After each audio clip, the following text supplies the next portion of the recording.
26절에서 40절까지 말씀 교독해서 읽도록 하겠습니다. 주의 사자가 빌립에게 말하여 이르되 일어나서 남쪽으로 향하여 예루살렘에서 가사로 내려가는 길까지 가라 하니 그 길은 광야라.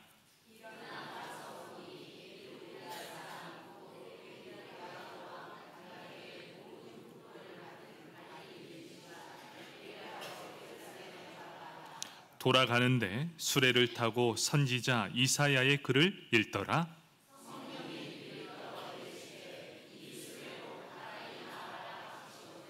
빌립이 달려가서 선지자 이사야의 글 읽는 것을 듣고 말하되 읽는 것을 깨닫느냐?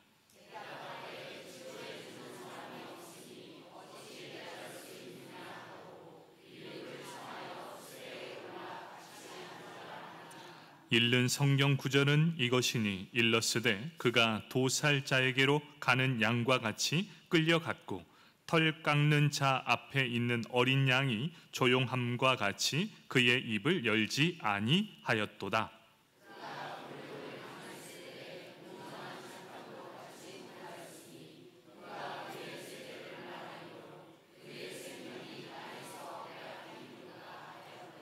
그 내시가 빌립에게 말하되 청컨대 내가 묻노니 선지자가 이 말한 것이 누구를 가리킴이냐?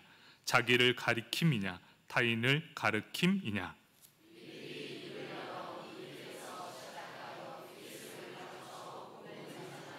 길 가다가 물 있는 곳에 이르러 그 내시가 말하되 보라 물이 있으니 내가 세례를 받음에 무슨 꺼리낌이 있느냐?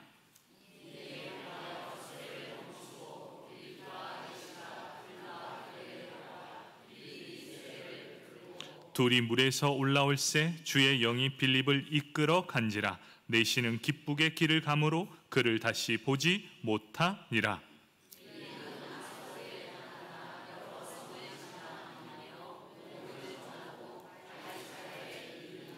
아멘. 성가대에 찬양이 있겠습니다.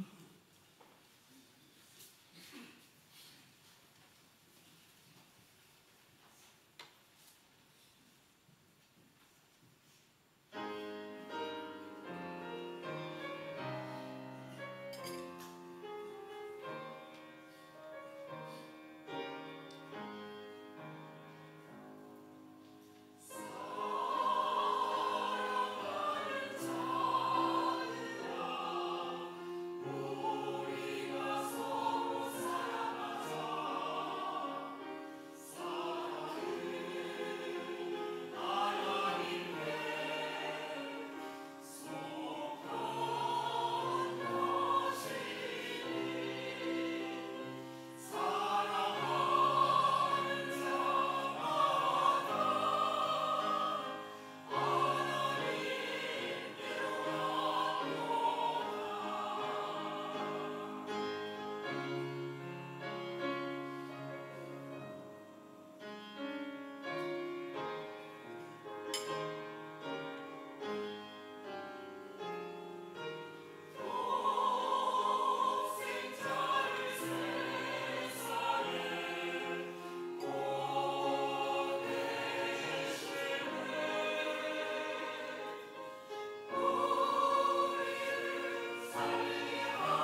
아멘. 우리의 찬양을 받으실 하나님께 박수로 영광 올려드리겠습니다. 감사합니다. 우리 함께 사도행전 8장 26절에서 40절까지 말씀을 읽었습니다. 오늘 이 말씀은 빌립의 순종입니다. 우리 빌립의 순종이라는 말씀의 제목으로 함께 은혜를 나누도록 하겠습니다. 우리 말씀을 듣기 전 옆 사람 바라보며 이렇게 인사하겠습니다. 당신의 삶에 기쁨이 회복되길 원합니다.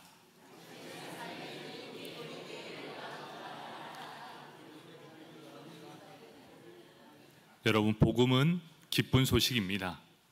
우리 기쁜 소식을 가슴에 품고 있는 사람은 기쁨이 흘러 넘쳐야 합니다. 여러분, 맞습니까? 여러분은 항상 기뻐해야 돼요. 그 이유는 우리에게 주신 이 복음이 바로 기쁨이기 때문입니다. 우리가 예수를 처음 만났을 때 구원의 기쁨이 있었고 기쁨의 감격이 있었습니다. 여러분, 우리는 매일매일이 이렇게 새로워져야 합니다. 우리가 날마다 구원의 기쁨, 구원의 감격으로 회복된다면 우리가 잊고 있었던 그 기쁨의 감정이 다시금 일어나게 될 것입니다. 우리 사랑하는 성도 여러분, 기쁨이 회복되길 축복합니다. 아멘. 제가 이렇게 딱 보니까 우리 인제장로교회의 특징이 있습니다. 매일매일이 새롭습니다. 매일 매주, 또 매주가 새롭습니다. 이유가 뭔지 아십니까? 그렇게 친한 것 같은데 다시 보면 제자리입니다. 무슨 말씀이 이해되십니까? 정말 친해졌다고 생각하는데 그 다음날 또 어색합니다. 매일매일이 새롭습니다. 바라보면 바라볼수록 서로 사랑으로 무르익어야 되는데 처음과 똑같습니다. 여러분, 우리 교회에 마음이 기쁨이 넘쳐나길 원하고 이제 우리 좀 마음을 좀 터놓으면 안 될까요?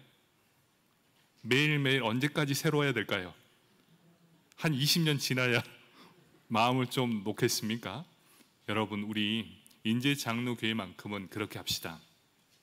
강원도의 특징이 그럴지라더라도 우리 좀 마음을 툭 터놓고 오늘 만나서 이만큼 진전이 됐으면 다음에 만나면 처음부터 시작이 아니라 거기서부터 시작합시다.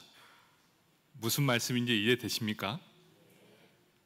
부끄러움이 많은 것 이해합니다. 저도 참 부끄러움이 많습니다. 그런데 이제 먼저 좀 다가가시고 이제 어색한 사이가 아니라 조금 더 친해진 사이가 될 수 있겠습니까? 네, 감사합니다. 다음 주는 더 사랑이 넘쳐나길 예수님의 이름으로 축복합니다. 아멘. 이제 계속해서 우리 사도행전을 보고 있는데요. 스데반의 순교가 있는 날이었습니다. 그날 사울을 중심으로 교회와 예수 그리스도를 믿는 성도들이 박해를 당하게 됩니다. 사울의 목표가 있었습니다. 사울의 목표는 무엇입니까? 교회가 이 땅에서 완전히 사라질 때까지 열심을 다해 앞장섰던 사람, 그 박해를 피해 사도를 제외한 모든 성도들은 예루살렘을 떠나 유대와 사마리아 그리고 땅끝까지 흩어지게 됩니다. 그 흩어진 자들 중에 빌립이 있었습니다. 그는 초대교회 7 집사 중 한 사람입니다. 지혜와 성령이 충만한 사람. 그를 통해 사마리아에 복음이 들어가게 됩니다. 그리고 그것에서 복음이 증거되게 됩니다. 여러분, 복음이 증거될 때 어떠한 역사가 일어났습니까? 많은 사람에게 붙었던 더러운 귀신이 떠나가게 되었습니다. 그리고 많은 중풍병자들이 나음을 얻게 됩니다. 그리고 걷지 못한 사람이 나음을 얻게 됩니다. 여러분, 그곳에 무엇이 남게 됩니까? 그 성에 큰 기쁨이 있었다라고 말씀하고 있습니다. 하나님께서 예루살렘 교회가 겪게 된 스데반의 순교 그리고 교회의 박해라는 큰 슬픔이 사마리아의 큰 기쁨으로 일어나게 되었다. 여러분, 복음의 능력은 어떤 능력입니까? 큰 슬픔이 있을지라도 큰 기쁨으로 바꿔주시는 분, 바로 그 분이 하나님이시고 바로 복음의 능력이라는 것입니다. 바로 복음이 머무는 자리는 무엇이 있어야 된다고요? 큰 기쁨이 있게 된다는 것을 말씀해 주고 있습니다. 오늘 말씀은 두 사람이 등장하게 됩니다. 빌립과 에티오피아 네시입니다. 그 첫 번째로 빌립을 살펴보도록 하겠습니다.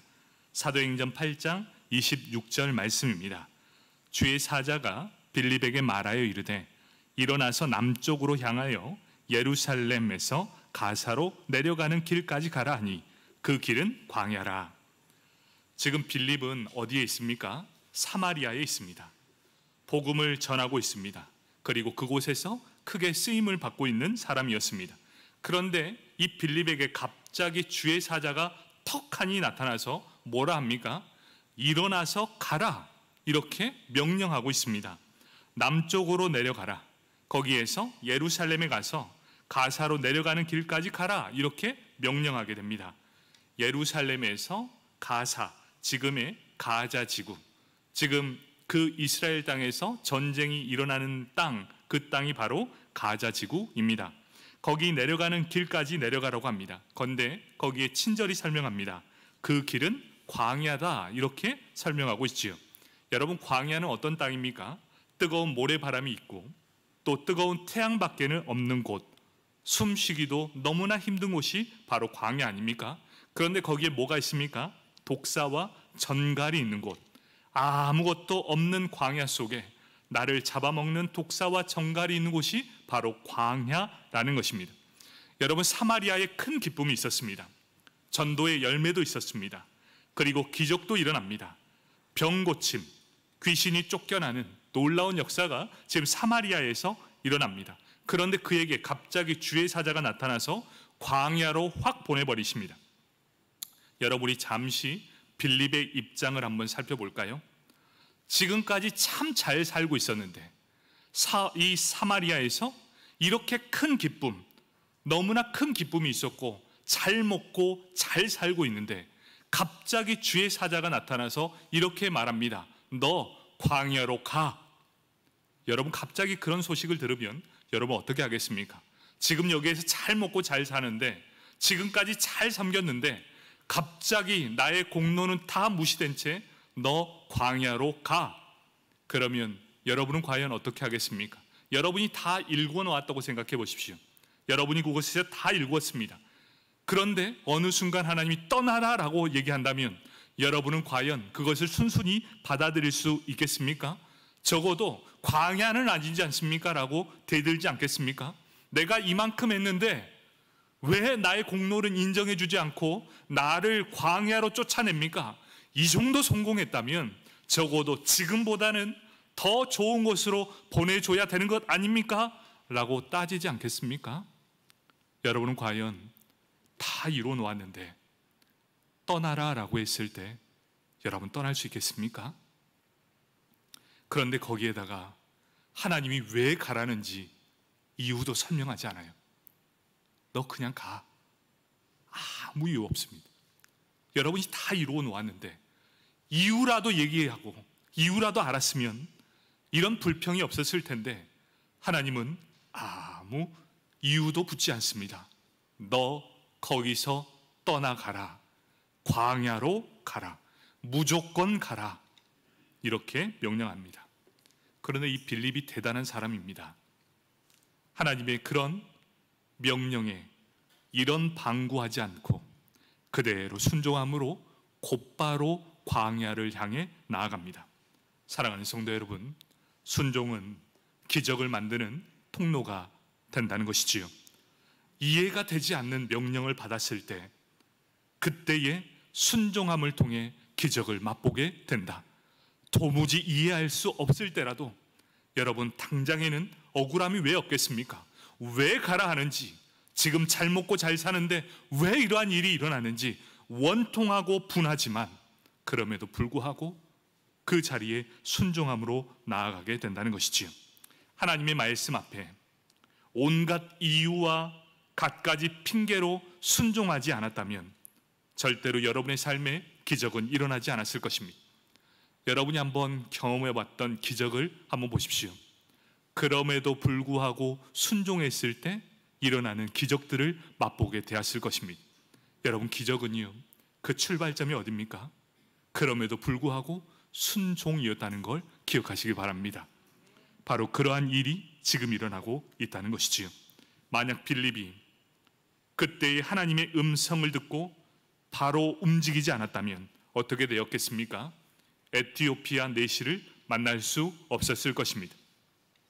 만약 빌립이 그때 떠나지 않고 하나님 한번 보십시오. 광야가 어떤 곳입니까?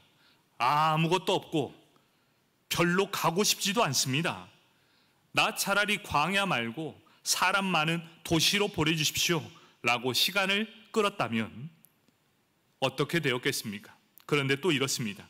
가긴 가는데 지금 말고 하나님 아시지요? 제가 사마리아의 복음을 얼마나 열심히 전했던지 지금 피곤해 죽겠습니다. 오늘 이 밤 좀 자고 내일 한번 해보겠습니다. 이랬다면 어땠을까요? 하나님의 역사를 경험하지 못했을 것입니다. 하나님께 쓰임받는 가장 귀한 시간을 스스로 내어버린 것이 되었을 것입니다. 여러분, 순종은 타이밍이라고 합니다. 가장 적절한 타이밍, 그 타이밍을 놓치는 순간은 절대로 순종이 아니다. 여러분이 하나님의 말씀을 받을 때가 있을 겁니다. 그때가 바로 순종의 타이밍이라는 것을 분명히 알아야 합니다. 혼자서 말씀을 읽을 때, 그리고 큐티하면서 말씀을 묵상할 때, 그리고 찬양을 통해 그 찬양을 읊조릴 때 어느 순간 똑같은 찬양인데, 똑같은 말씀인데 그 말씀이 갑자기 내 마음속에 확 다가오며 깨닫게 되는 그때가 있을 것입니다. 하나님께서 깨닫게 되는 그때가 바로 지금 그대로 행하라 라는 말씀을 우리에게 해주는 거예요. 이것이 무엇입니까? 타이밍이라는 겁니다. 나의 상식과 내 생각에 이해될 수 없는 것, 그리고 내가 가는 이 길이 더 불행한 길로 가는 것 같고 비효율적인 것 같습니다. 지금 잘 살고 있는데 왜 내가 거기에 가야 됩니까? 라는 갖가지 이유를 붙일 수 있지만 살아계신 하나님께서 우리에게 뭔가 말씀으로 깨닫게 해주시는 분명한 이유가 있을 것입니다. 그리고 우리가 해야 되는 것은 한번 일단 순종해 보십시오. 순종해 보고 그것이 아니었다면 그때서 비로소 하나님을 향해 항변해 보십시오. 그런데 대부분의 경우는 어떤 줄 아십니까? 일단 순종해 보고 그 모든 일의 전체를 알게 되었을 때 우리는 하나님 앞에 감사가 넘쳐나게 될 것입니다. 여러분은 바로 그것을 경험하게 된다는 것이지요. 바로 그곳은 광야였습니다. 아무것도 없는 곳이라 생각했습니다. 그런데 하나님이 가라 합니다. 가보니 뜻밖의 거기에 하나님의 놀라운 역사가 기다리고 있었다는 것입니다. 순종하는 사람에게는 상식을 뛰어넘는 일이 날마다 일어나게 된다는 겁니다. 기적의 시작점, 여러분 묻고 따지지도 마시고 한번 일단 순종해 보십시오. 그리고 그 끝에 만약 하나님께서 은혜를 주시지 않았다면 그때 하나님 앞에 항변해 보십시오. 바로 기적의 시작점은 무엇입니까? 내 자신의 순종함에 있다는 것을 꼭 기억하시길 바랍니다. 바로 빌립은 순종함으로 광야길을 내려가게 됩니다. 두 번째는 이 에티오피아 내시입니다. 사도행전 8장 27절, 28절 말씀입니다. 일어나 가서 보니 에티오피아 사람 곧 에디오피아 여왕 간다게의 모든 국고를 맡은 관리인 내시가 예배하러 예루살렘에 왔다가 돌아가는데 수레를 타고 선지자 이사야의 글을 읽더라. 빌립은 당장에 이해할 수 없는 하나님의 뜻을 다 알아들을 수 없는 채로 광야로 내려가게 됩니다. 그런데 광야로 내려갔을 때 그곳에 에티오피아 내시가 수레를 타고 가는 중이었습니다. 여러분, 이 상황이 어떤 상황이냐? 이 에티오피아 내시는 예루살렘에서 에티오피아를 향해 걸어가고 있습니다. 그 시간을 하나님은 계산해 주셨어요. 그리고 그 타이밍에 맞춰서 주의 사자를 빌립에게로 보냅니다. 그리고 빌립에게 어서 일어나서 그 광야로 가라 이렇게 명령하게 되죠. 하나님의 타이밍이 어떤 상황입니까? 지금 에티오피아 이 내시는 수레를 타고 뚜벅뚜벅 걸어갑니다. 그리고 사마리아에 있는 빌립을 통해 그 사람이 내려오는 정확한 지점을 일치시키십니다. 여러분, 이 기가 막힌 계산법이 이해되십니까?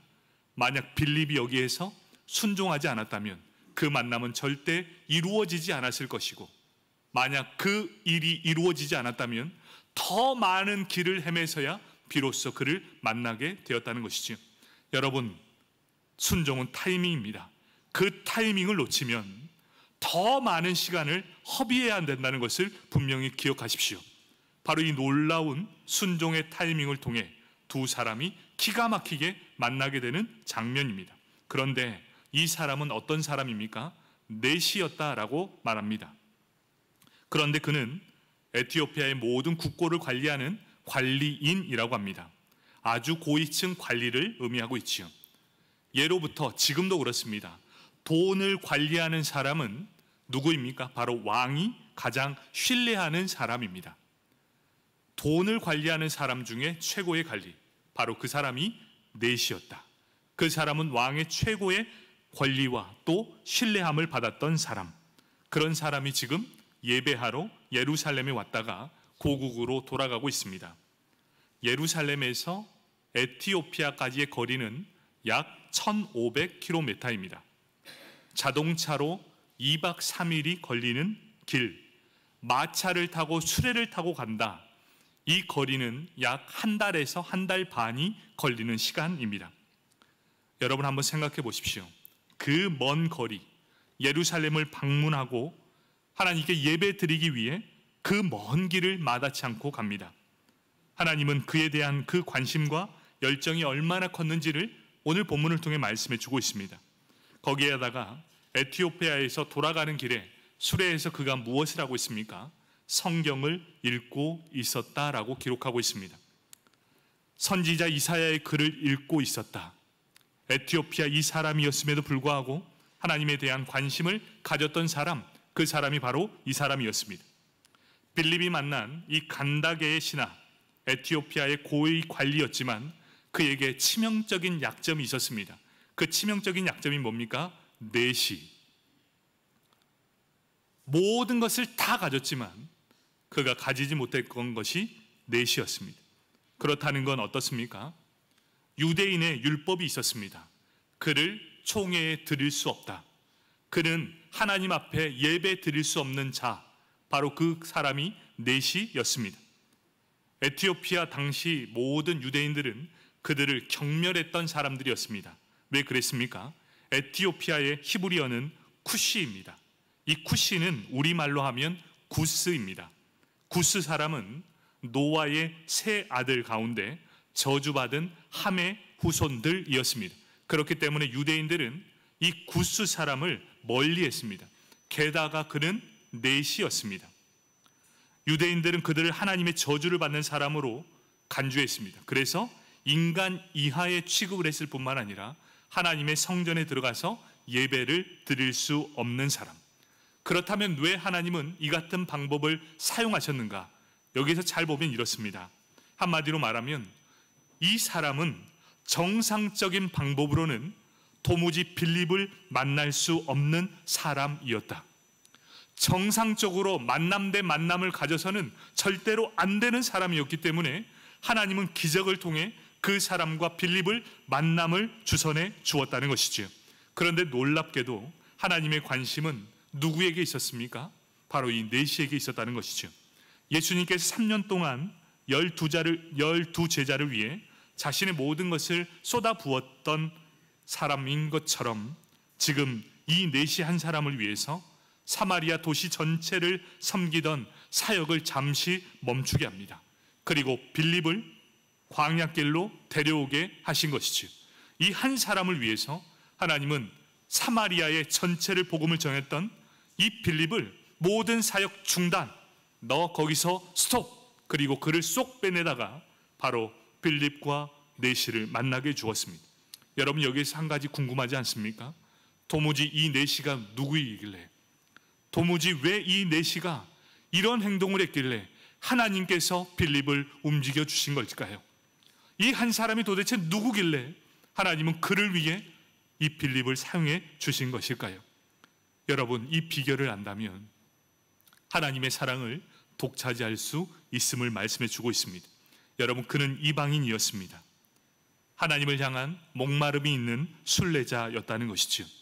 하나님을 위해서 한 달이라는 시간을 기꺼이 들을 수 있는 사람, 그 기간 동안 그는 허투루 보내는 것이 아니라 말씀을 가까이 하며 하나님을 알기에 급급한 사람, 바로 갈급한 사람이 바로 이 에티오피아 내시였습니다. 하나님께서는 그의 믿음을 보셨습니다. 그리고 유대인들이 볼 때 자격 없는 자일지 모르지만 하나님은 그를 가장 자격 있는 자로 삼아주셨을 뿐만 아니라 그를 통해 이방인 전체를 향한 구원의 문을 활짝 열어주었다는 것이지요. 누가 봐도 그는 내시였고 하나님의 복음을 절대로 받아들일 수 없는 사람일지라도 하나님은 그를 사용해 주셨다는 것입니다. 여러분, 하나님이 찾으시는 사람은 누구겠습니까? 하나님을 향해 간절함이 있는 사람을 하나님은 찾고 있지 않겠습니까? 여러분, 오늘 예배를 준비하기 위해 일주일 동안 삶을 어떻게 사셨습니까? 한 주간의 예배를 사모함으로 이 날을 기다리면서 어떻게 하나님을 만날까? 일주일 동안 나는 이런 삶을 통해 하나님께 영광 돌리는 삶을 살았으니 하나님 나를 만나주시고 나를 칭찬해 달라는 기대가 있으신 분들이 넘쳐나십니까? 하나님은 우리의 모든 과정을 보십니다. 대충 드리지 예배, 그냥 대충 와서 지각하면서 오는 사람, 여러분 한번 생각해 보십시오. 마음가짐의 문제, 태도의 문제가 여러분의 삶을 결정지은다면 여러분 어찌 우리가 지각할 수 있겠습니까? 여러분이 한번 생각해 보십시오. 내가 누구를 만나러 이 자리에 오는가? 살아계신 하나님을 만나러 올 때 나는 어떠한 마음가짐으로 오는가? 여러분, 예배에 참석한다고 해서 그 사람이 하나님을 만나는 것 아닙니다. 여러분, 이 에티오피아 이 내시는요 성전에 들어가지도 못했어요. 그런데 한 달 반 동안 그렇게 수레를 타고 옵니다.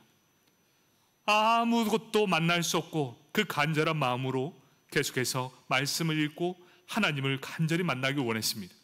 그런데 하나님이 누구를 만나 주셨는지 아십니까? 성전 안에서 예배 드린 사람을 만나 주신 것이 아니라 성전 밖에서 예탐으로 예배를 드린 이 에티오피아 내시를 만나 주셨다. 여러분, 이 안에서 예배를 드리고 있지만 여러분이 다 하나님을 만날 수는 없을 겁니다. 그런데 저는 간절히 원합니다. 여러분이 이 일주일 동안 삶을 통해 하나님의 간절히 만나길 원하는 사모하는 심령 위에 하나님은 여러분을 꼭 만나 주실 거라 믿습니다. 여러분의 모든 과정, 그리고 여러분의 모든 삶 하나님은 보십니다. 그리고 여러분의 가장 갈급한 모든 것을 가장 좋은 것들로 채워주실 분, 그분이 바로 여호와 하나님이십니다. 바로 에티오피아 내시를 위해 기꺼이 사마리아 복음의 일꾼 이 빌립을 긴급히 끌어다가 사용하시는 분, 그분이 하나님이십니다.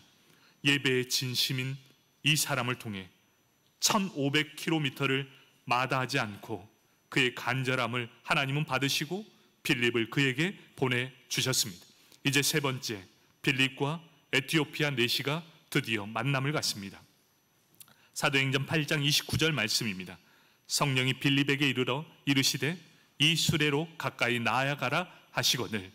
이제 빌립이 말씀에 순종함으로 다가갔는데 저기 보니 수레가 딱 보이기 시작합니다. 그때 빌립은 깨닫게 됩니다. 아, 저 사람을 만나라고 나를 보내주셨구나. 그래서 어떻게 합니까? 사도행전 8장 30절 빌립이 달려가서 라고 기록하고 있습니다.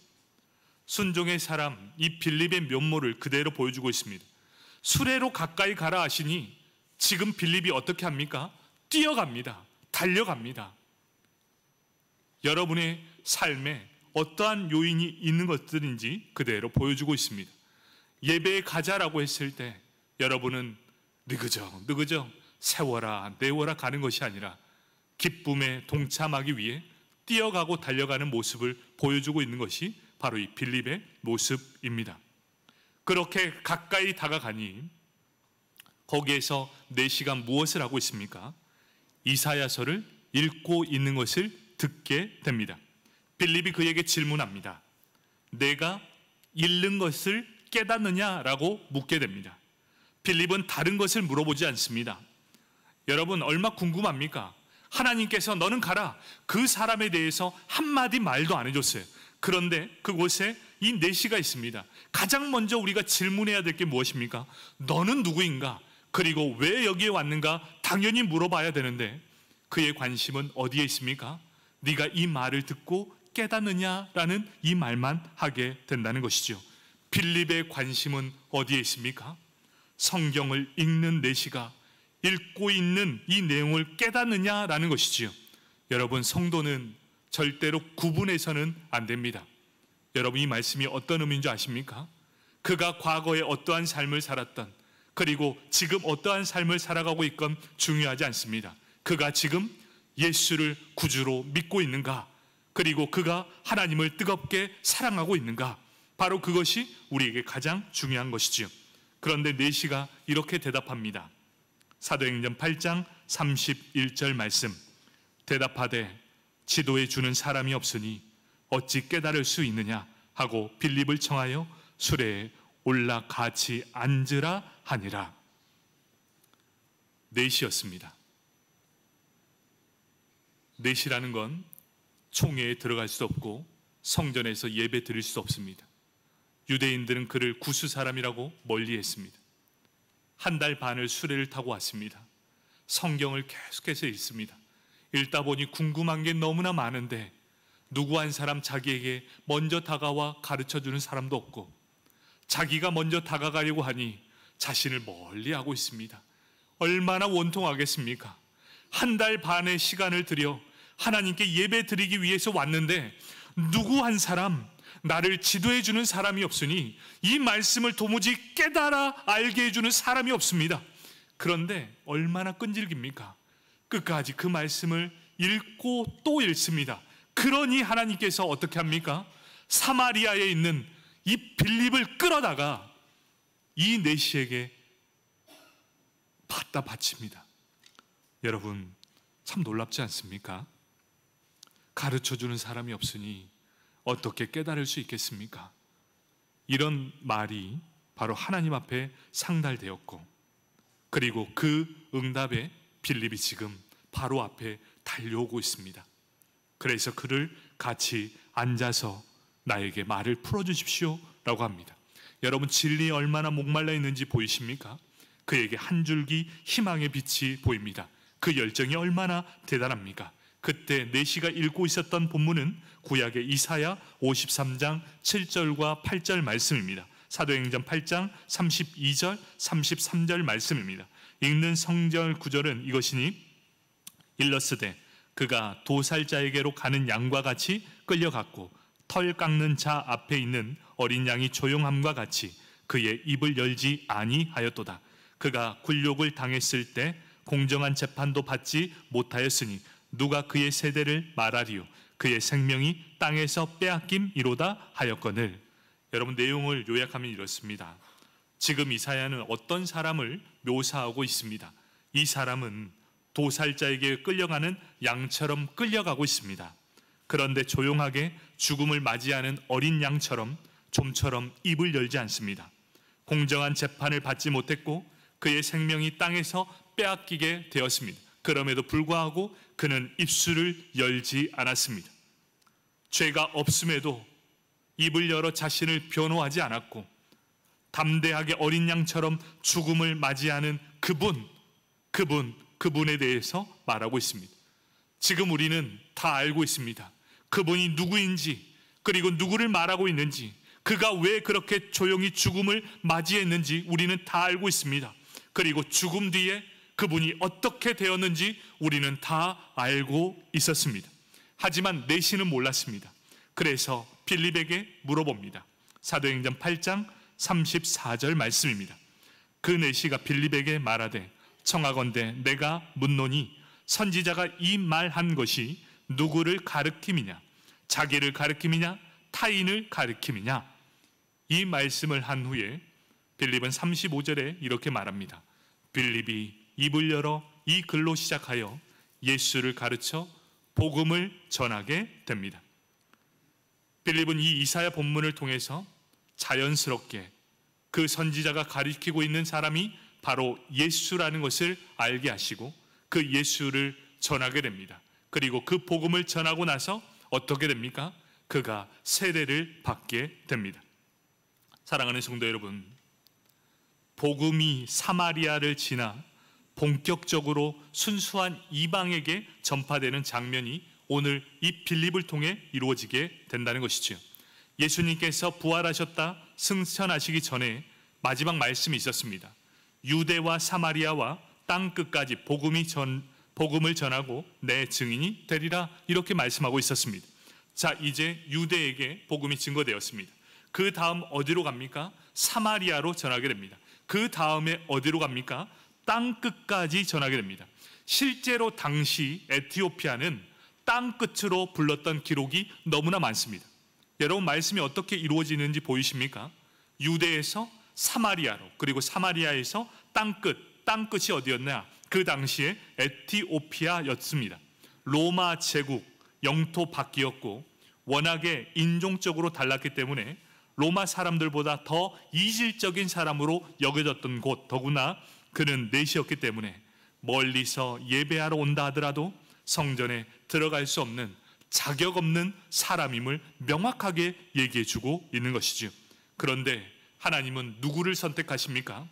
그런 에티오피아 내시를 통해 순수한 복음이 이방인 전도 대상이 되게 하셨습니다.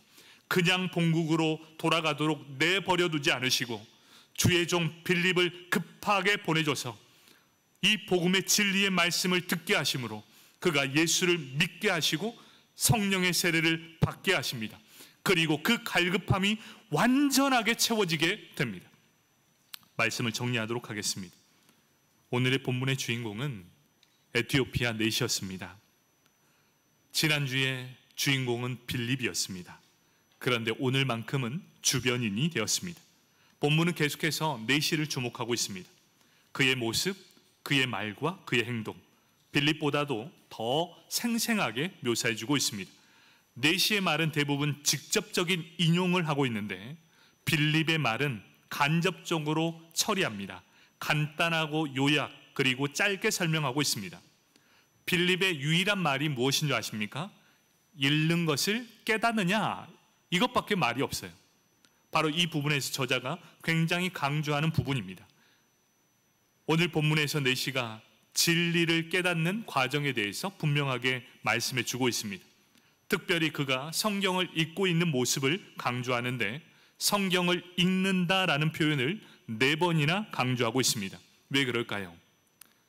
예수를 믿는다는 것은 믿는 것 이퀄 말씀을 읽는 것이라는 것이죠.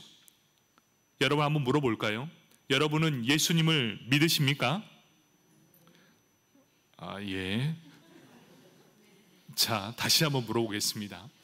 여러분은 예수님을 믿으십니까? 그러면 여러분은 하루에 한 번씩 말씀을 읽으십니까?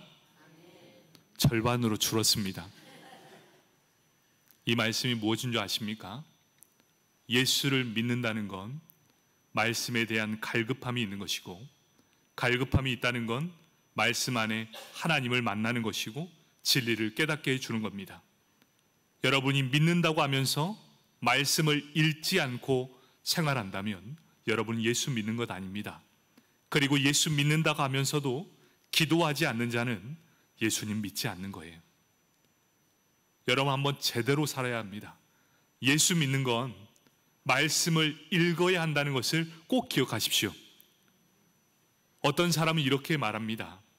내 나이 숫자만큼 성경을 읽어야 한다. 그 말씀이 무엇인 줄 아십니까?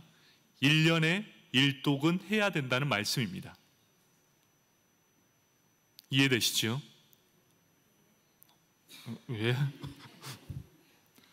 여러분, 말씀은 예수 믿는 사람들에게 필수입니다. 예수를 믿는 사람은 말씀을 읽는 사람이고, 말씀을 읽는 사람은 기도하는 사람이다. 여러분, 말씀 읽으실 거죠? 꼭 읽으셔야 합니다. 바로 하나님께서 이 성경 읽는 걸 4번을 계속해서 반복하고 있습니다. 하나님께서 우리에게 보여주고 싶었던 것은 바로 이 내시의 이러한 태도였습니다. 자격 없는 죄인이었지만 예배를 사모하는 갈망의 태도, 진리를 갈망하는 태도, 진리에 대한 목마름과 궁금증에 대한 적극적으로 해결하려는 태도, 그리고 그 과정에서 진리를 깨닫는 과정을 보여주고 싶었던 거예요. 여러분, 예수를 믿는 사람들은요, 태도가 중요합니다. 내 마음의 자세도 참 중요합니다.